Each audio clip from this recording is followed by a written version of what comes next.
एक दिवस की राम कथा का आयोजन किया गया है।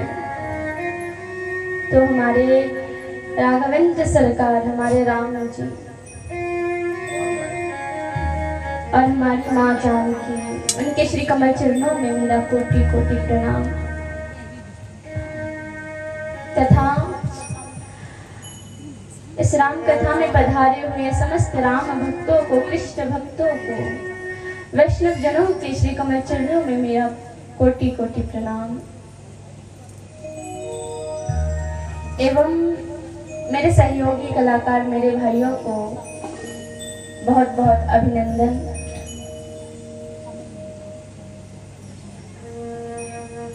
आज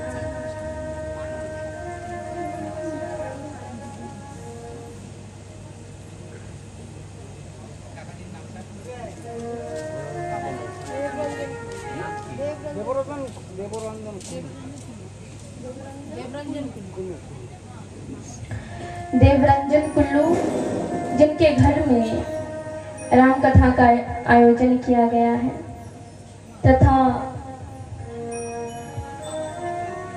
जो देवरंजन कुल्लू है वह अब हमारे बीच नहीं है, परम धाम को गमन कर गए हैं। तथा उनके इस गमन करने की जो विधि अर्थात परमात्मा से वह मिल गए हैं, तो इसी उपलक्ष्य में राम कथा का आयोजन किया गया है।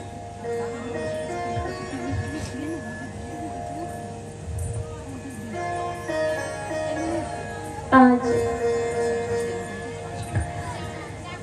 इतना सुंदर भाव रहे कि रामचरितमानस का पाठ होगा। यहाँ पे बैठे प्रत्येक भक्त राम कथा सुनने के लिए आए हैं। तो सबसे पहले तो यह बताते हैं कि मैं तो भागवत कथा भी करती हूँ और राम कथा भी। तो राम और कृष्ण दोनों में कोई अंतर नहीं है।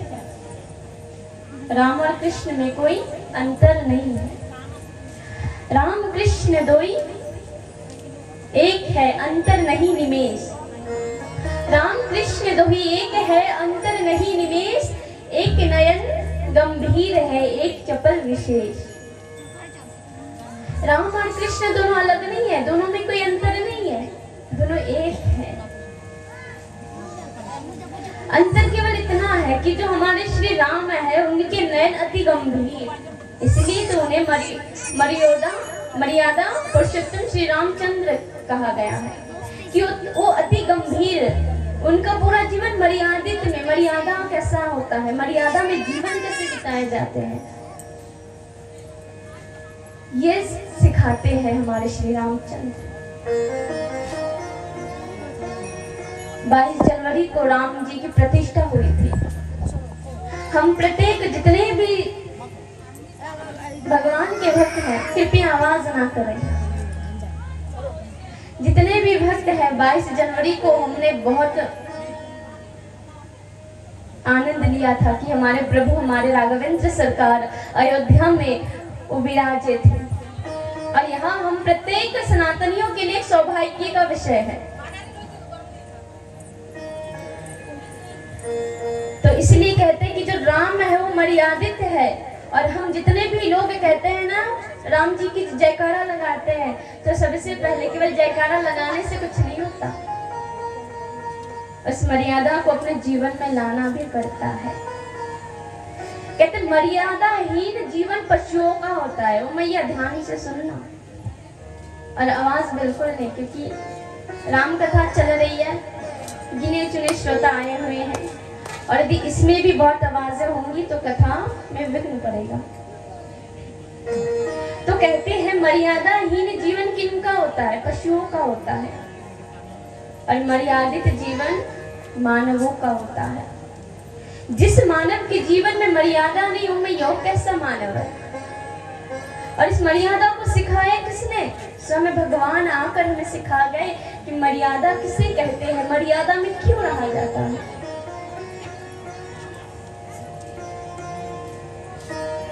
तो सबसे पहले जीवन में मर्यादा लाइए। और ये केवल आपके लिए नहीं, प्रत्येक जितने भी मानव है, मेरे लिए, आपके लिए, सबके लिए यह बात अनिवार्य है।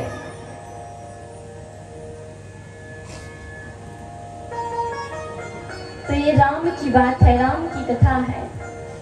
और राम की कथा कहते हैं, राम जी की जो कथा है उसमें इतना माधुर्य भाव है कि जिसकी कोई सीमा नहीं।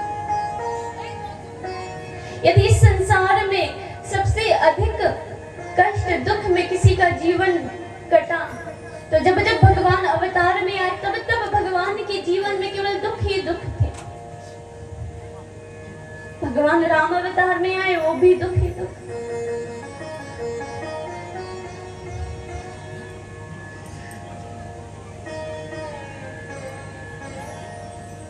तो ये राम की कथा है। और इस संसार में जितने प्राणी हैं, कहते हर प्राणी के भीतर राम बसे हैं। एक राम जो भीतर बसे है। राम कितने, कहते एक राम जो भीतर बसे हैं, एक राम जो दशरथ के बेटे हैं, और एक राम जिसमें पूरा जग बसा है। ये राम है। राम से आए राम में जाएंगे। कहते राम कौन, जो प्रत्येक हृदय में रमता हो, वही तो राम है। जिसका हृदय अनमोल हो, जिसका हृदय नर्म स्वभाव का हो, वही तो राम है। यही तो है राम। इस संसार में प्रत्येक प्राणी, हम केवल दूसरी ओर कहते हैं जिसमें हमारा ध्यान होना चाहिए, जिसमें हमारा मन होना चाहिए, हमारा मन और ध्यान वहां नहीं रहता। ओ मैया, जिसमें हमारा मन और ध्यान नहीं होना चाहिए, हमारा मन और ध्यान तो वहां रहता है। अब कथाओं में लोग नहीं आते, अब पूजा में लोग नहीं मिलते। दिल बदल रहा है, इसलिए तो कहते हैं कलयुग आ रहा है। यही लोग कहीं और मिलेंगे आपको, इससे भी अधिक मिलेंगे, पर कथाओं में नहीं मिलते। बहुत सुंदर बात कही है कि परमात्मा की कृपा मानवों पर दो प्रकार से पड़ती है।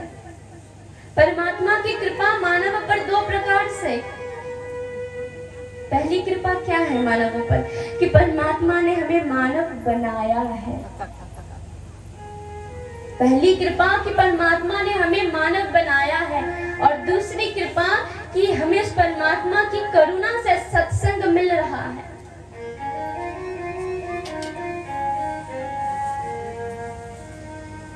और मानव भी कैसे, कहते हैं एक प्रकार का मानव जिसे भगवान की कृपा से जन्म लेना पड़ता है, अर्थात 84 लाख योनियों में भ्रमण नहीं करना पड़ता, और भगवान की कृपा को प्राप्त करता है, तो उसे उस चक्र से मुक्त होकर दुर्लभ मानव शरीर मिल जाता है।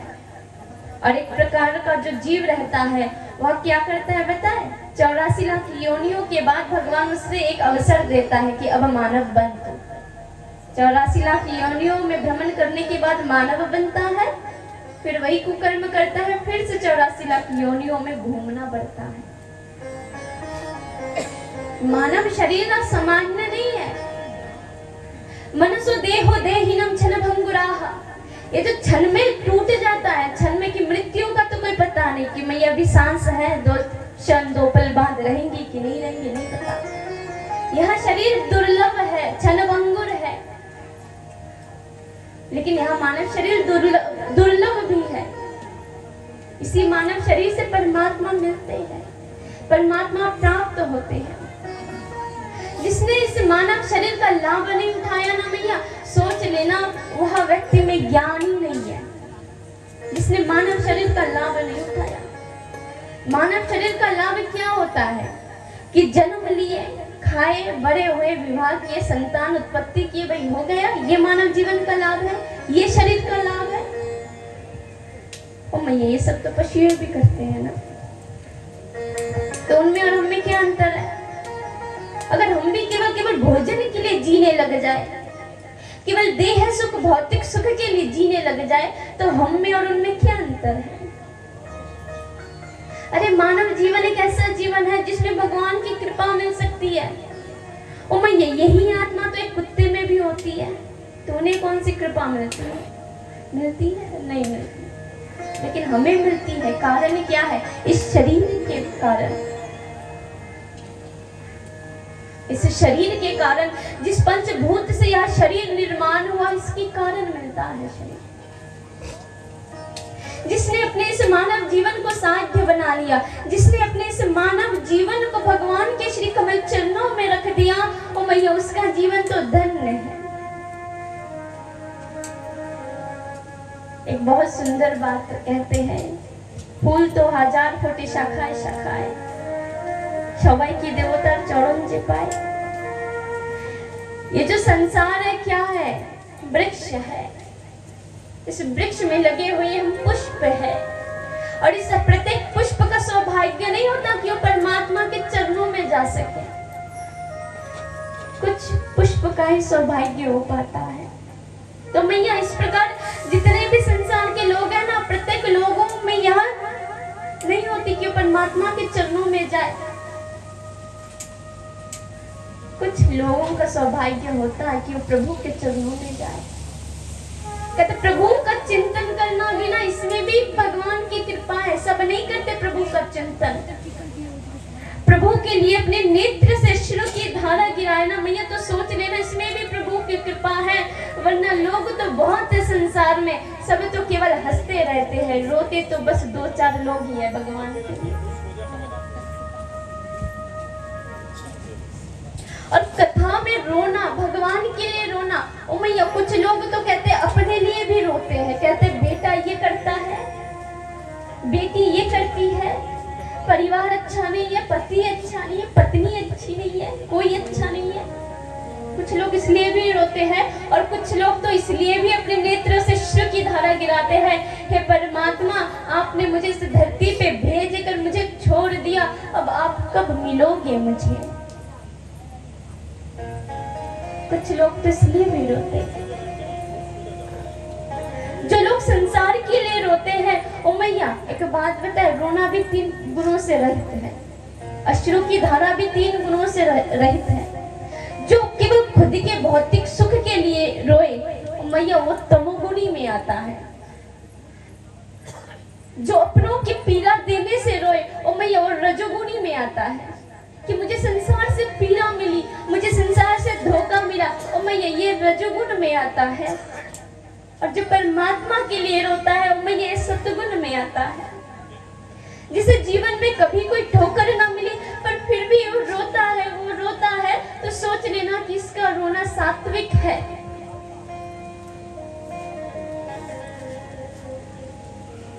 और टूटना भी तो कहते हैं, जब मानव टूटना भी तो नवनिर्माण का एक कारण है।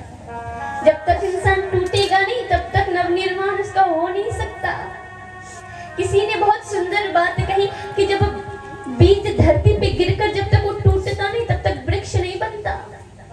जब तक बादल टूटता नहीं, तब तक वर्षा नहीं होती। और जब तक मानव टूटता नहीं, तब तक भक्त नहीं हो पाता।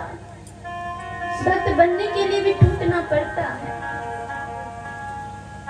बिखरना पड़ता है। जब तक बिखरोगे नहीं, तो संवारने वाला आएगा भी नहीं। बिखर जाओ, संवारने वाला आ जाएगा। तो इस संसार में प्रत्येक प्राणी तो बहुत है, जीव तो बहुत है, पर कौन किसके लिए रोए? क्या पता आज दिन है, आज जीवित है, कल हो ना हो। क्या पता आज सब एक साथ मिलके सत्संग कर रहे हैं, कल इनमें से कोई ना हो। आज प्रभु की कृपा, प्रभु की सानिध्य हम मानवों को प्राप्त हुआ, क्या पता कल प्राप्त हो ना हो। इसलिए सत्संग में कभी ये नहीं कहना चाहिए कि अरे जाएंगे, अभी तो समय है, अभी तो उम्र नहीं हुआ। ओ मैया, कब उम्र हो जाएगी, परमात्मा का बुलावा आ जाएगा, हमें भी नहीं पता।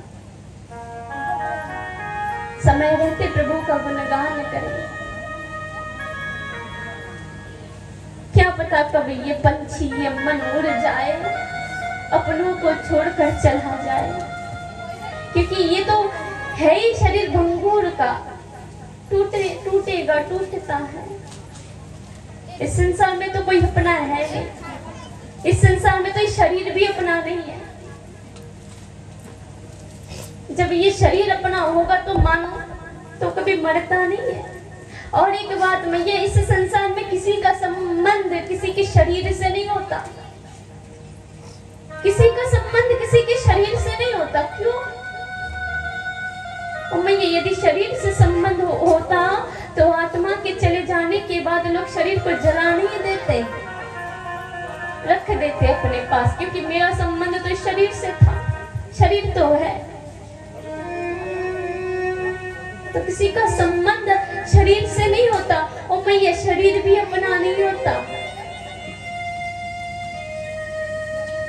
आत्मा निकले नहीं, मृत्यु को प्राप्त हुए नहीं, सब एक एक कर दूर हो जाते हैं, सब एक एक कर दूर हो जाते हैं।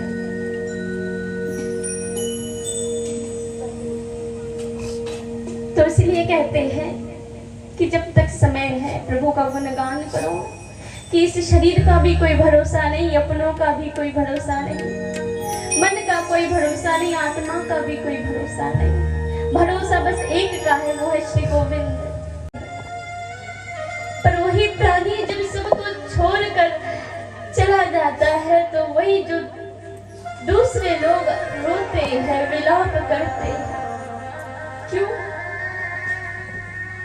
क्योंकि जब आता है तो अकेले आता है। पर हम कहते हैं ना कि चला गया तो अकेले गया, ओ मैया अकेले कोई नहीं जाता, उसके साथ संबंध जितने भी हमने जोड़े सब चले जाते हैं। जब आता है तो संबंध उसके साथ कुछ नहीं जुड़ता, पर धीरे धीरे धीरे धीरे उसके साथ हम संबंध जोड़ते हैं। पहले किसी का पुत्र होता है, फिर किसी का भाई, फिर किसी का पति, फिर किसी के पिता।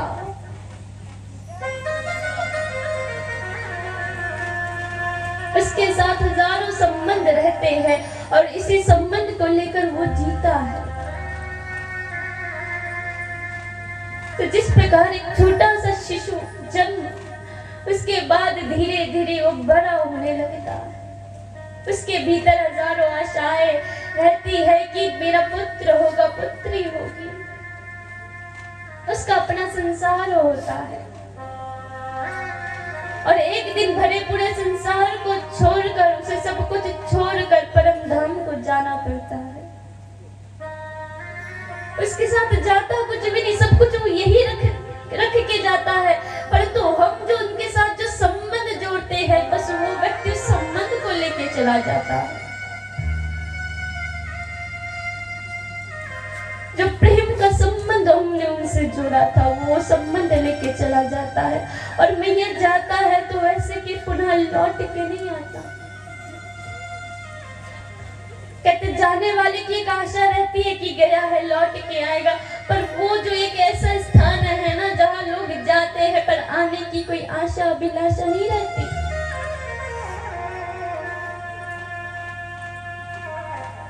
जाता इस शरीर से अगर गया होता तो आता एक बार, इस शरीर से अगर वो जाता तो एक बार आता, परंतु इस शरीर को वो छोड़ कर जाता है। कैसा विधान है भगवान का, भगवान किसी का ऋणी नहीं रहता। कहते हैं संसार में हम जिस शरीर को प्राप्त किए, भगवान जब ले जाता है तो कहते हैं इस संसार ने तुझे ये तन दिया, ये बदन दिया, ये शरीर दिया, इसे छोड़कर ही तुम मेरे साथ जा सकता है।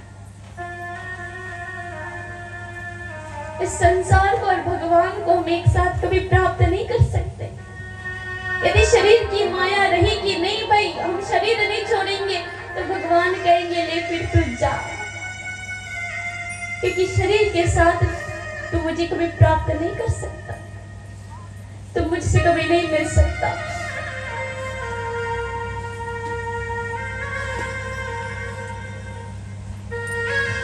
ना कोई चिट्ठी पहुंचती है वहां, ना कोई संदेश पहुंचता है वहां। कैसी जगह होगी, कैसा देश होगा। और सबसे बड़ी बात तो ये है कि हम आए भी वहां से है, हम उस धाम से यहाँ आए हैं। यहाँ आकर बहुत से लोग हमें मिले हैं। हमारी परिस्थिति पता है कैसी है? श्रीमद् भागवत में कथा आती है जो गर्ग संहिता से ली गई है कि जिस समय श्री सुखदेव जी और राधा रानी का संवाद चल रहा था, राधा ने सुख को, जो तोता रहता है, सुख को बहुत सारी कथाएं, बहुत सारे नाम गिनवाए थे कृष्ण के। सुख को प्रत्येक नाम स्मरण था कृष्ण का, परंतु कृष्ण कौन है सुख को नहीं पता। एक दिन श्री गोविंद श्री राधा से मिलने गोलोक में आए तो सब खड़े होकर श्री कृष्ण का स्वागत करने लगे, परंतु वहां सुख बैठा बैठा बस देख रहा था। कृष्ण के चले जाने के बाद राधा ने कहा, अरे ओ सुख, प्रभु आए थे, तुमने उनका स्वागत नहीं किया? सुख ने कहा,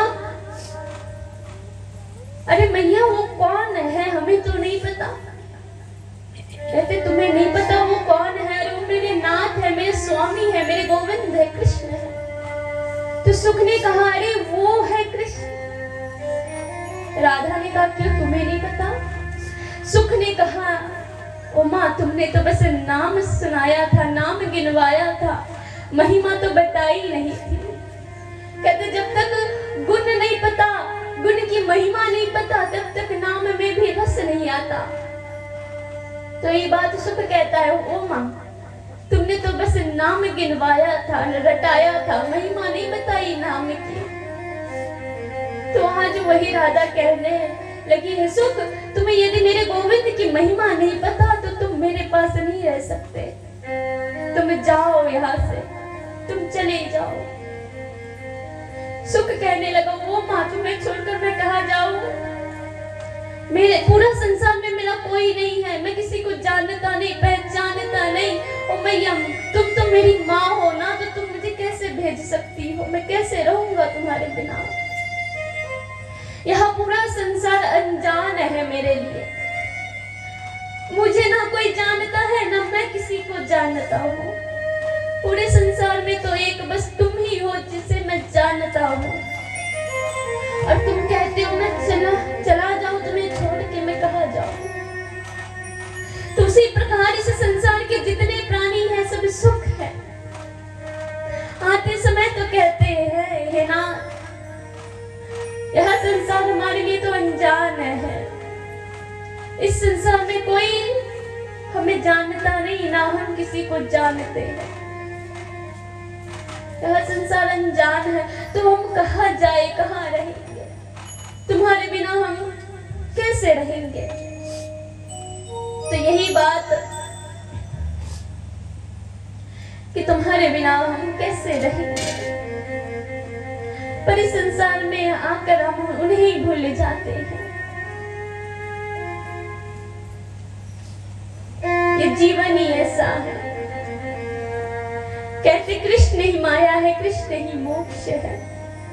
यदि मोक्ष की प्राप्ति करना है तो कृष्ण भजो, और यदि माया में रहना है वो माया भी कृष्ण देता है। तो एक बार बड़े बड़े ऋषियों ने कहा है, प्रभु आप मोक्ष भी कराते हो, आप माया भी बनाते हो, भक्त क्या करे? तो आज भगवान कहते हैं, इसके लिए मैंने एक उपकरण भी बनाया है, भक्ति। जो जब माया में रहकर भी भक्ति करे, उसे धीरे धीरे माया से वह मुक्त होने लग जाता है। और जब वो भक्ति के मार्ग पर चल के माया से मुक्त होता है, तब उसे मोक्ष की प्राप्ति होती है। यहाँ जीवन किससे चलता है ओ मैया? केवल भक्ति से चलता है, प्रेम से चलता है, सत्संग से चलता है। कहते हैं बिनु सत्संग विवेक ना होई, राम कृपा बिन सुलभ न सोई। बिना सत्संग के तो भैया विवेक भी नहीं हो सकता, और जिसके पास विवेक नहीं हो उसके पास ज्ञान भी नहीं हो सकता। बुद्धि तो सबके पास है, जीवन को कैसे बिताए, जीवन को कैसे काटे, इतनी बुद्धि सबके पास है, परंतु विवेक और ज्ञान सबके पास नहीं है। कहते हैं विवेक के लिए भी सत्संग करना पड़ता है, तो आजकल सत्संग करते कितने लोग हैं? हम कहते हैं अरे तुम में विवेक नहीं है, तुम में ज्ञान नहीं है, तुम अधर्म करते हो। कहते बुद्धि और ज्ञान में केवल एक ही अंतर है, बुद्धि केवल अपना स्वार्थ देखता है, अपना लाभ देखता है, चाहे धर्म से हो या अधर्म से हो, उसमें बस अपने स्वार्थ की परी है। परंतु ज्ञान केवल धर्म देखता है, अपना स्वार्थ नहीं देखता, ये धर्म है। और यह धर्म ज्ञान से आता है, और ज्ञान का प्रकट्य सत्संग से आता है। इसलिए जितना हो सके जीवन में सत्संग करिए, सत्संग से ही सब प्राप्त हो सकता है। और यदि हम सोचे कि हम परमात्मा के लिए इतना कर रहे हैं, और मैं यही एकमात्र परमात्मा ऐसे है जो संसार के किसी का भी ऋण नहीं रखते, जो संसार का किसी का ऋण नहीं रखेगा, वो सूद समेत लौट आएगा।